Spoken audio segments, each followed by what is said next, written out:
It's important that you become very educated with respect to the basics. Don't use big economic textbooks. I never did when I was teaching. Go for the small paperbacks, you'll learn wonders. We'll be happy to open this up to any questions. Thank you very much. I just want to make a quick comment before we go into the questions.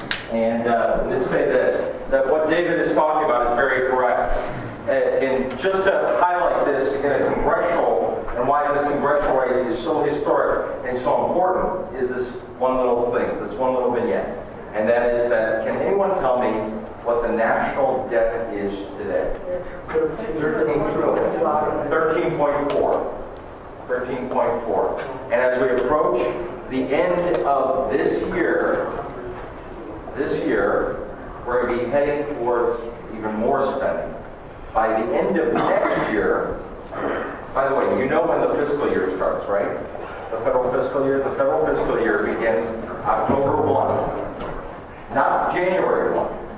So when you elect us to take office in January, we take office, and what budget are we working on? Not 2011, but we're working on 2012. And a lot of economists are saying that at one point, when we reach somewhere between 15.3 and 15.5 trillion, we will not have enough money coming in to pay the interest on the debt. Even Admiral Mullen, who was the Joint Chiefs of Staff, was here at the Detroit Economic Club, and he was mentioning this. He said that in the next 2 years, just the interest alone, and he was actually, I think, very conservative. He said just the interest alone on the national debt will be over $600 billion. $600 billion. And what happens then? One of three things. You either start cutting like crazy, very painfully, and you're going to cut. This Congress is looking to cut Social Security. They are. Gary Peters, my opponent, will talk about how Social Security, how Republicans want to privatize Social Security or do this with Social Security. But I will tell you this, what they're actually talking about is the fact that they are ruining Social Security, because they will end up cutting Social Security. And if you don't believe me, ask anyone that's on Social Security and ask them if they got a COLA in the last 2 years. Ask them. They'll tell you no, they got zero. In the last 2 years, for the first time in a long time, Social Security was frozen. And that was this Congress that provided that. And if they continue to spend the way that they are and giving illegals benefits and everything else and passing out money like crazy, and nation building throughout the whole world, what will happen is we will not have enough money. We will not have enough money to have a Social Security system. We will go bankrupt. And what will happen then? Just like David said, they'll do what Germany did in the 1920s. Turn on those printing presses, print more money. And then what do you have? This president, in my projection, will make Jimmy Carter look like a national hero. Because 22% interest rates will be nothing compared to what will happen to our government at that point. So I just wanted to put my last 2 cents in. And actually open it up to any of your questions. Yes, sir. Sorry. You mentioned you're a former military officer, so yes, you're sir. Sworn to uphold the Constitution. Have you read the Constitution? Yes, I have. Okay, great. Yes, I have read the Constitution. And actually, please note knowing, I did go to law school and I graduated law school. Come on.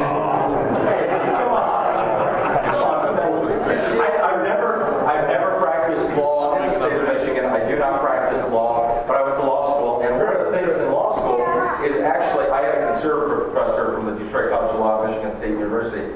And our constitutional law professor was very conservative. And one of the things that we had to do was actually not just read constitutional cases, but we actually had to read the Constitution.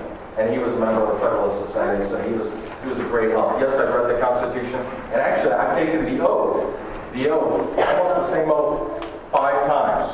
Once as an enlisted man, 3 times in the state legislature in the state of Michigan, because I was one of the guys that brought journalists to Michigan, and then I served in the State House over 10 years ago. And then the last time was as a commissioned officer in the United States Army. So 5 times I've taken that up.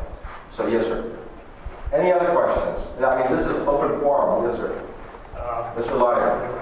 Assuming you are going Finance representative, would you support legislation that would A, compel all congressmen to read every word of legislation that they are about to pass and understand it thoroughly, and B,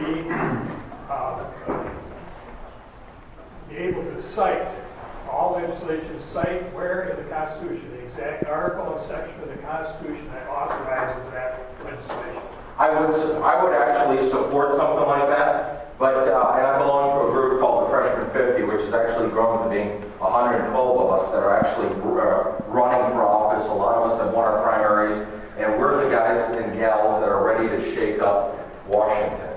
We have taken an oath to shake up Washington. We are less concerned about our political future and more concerned about our national future. So yes, I would support something like that. But now let's be realistic. I'm not sure how many members of Congress can actually read. Let's face it, even the Speaker of the House said, and I'll be blunt, hey, I know that there is a spy here somewhere taping something, so let me just say this. I'll go on the record and say, because this Speaker Pelosi specifically said, and you heard the soundbite, we have to pass it so that we can understand what's in it. No, you have to read it to understand what's in it. So, I mean, it's like Prego. It's in there. It's in there. It's all in there. Yes, sir. Well, you Mr. Lewis. asked a question on the economy, but since you brought up the Constitution, I, for one, am very disturbed with the privatization of national security. Spy agencies are now... Great question. The spy agencies are recruiting all kinds of private firms to spy on us. We have nearly 1 million people who've got top secret clearance, and that's growing. Where's it at? I'm one of them. By the way, I'm one of them. Well, it disturbs me that we have, something that's starting to look like the Stasi. What's interesting is the gentleman is actually right on point with something, and if I can take it a step further, do you mind? Go ahead. Let's talk about Iraq.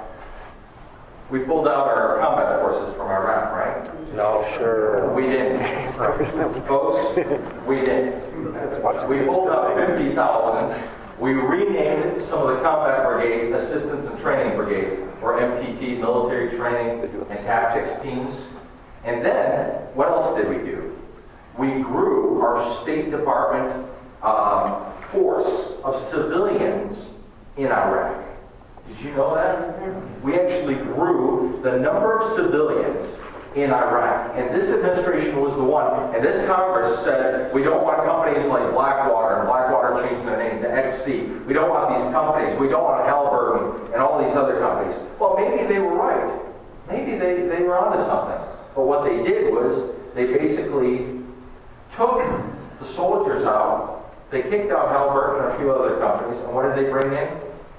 More civilian corps into Iraq. And what are we doing in Iraq? Do you know what we're doing? We are nation building. In other words, we're wasting our taxpayer dollars. China is loaning us money, hand over fist, laughing at us as we build as we build schools, clinics, and government buildings in Iraq.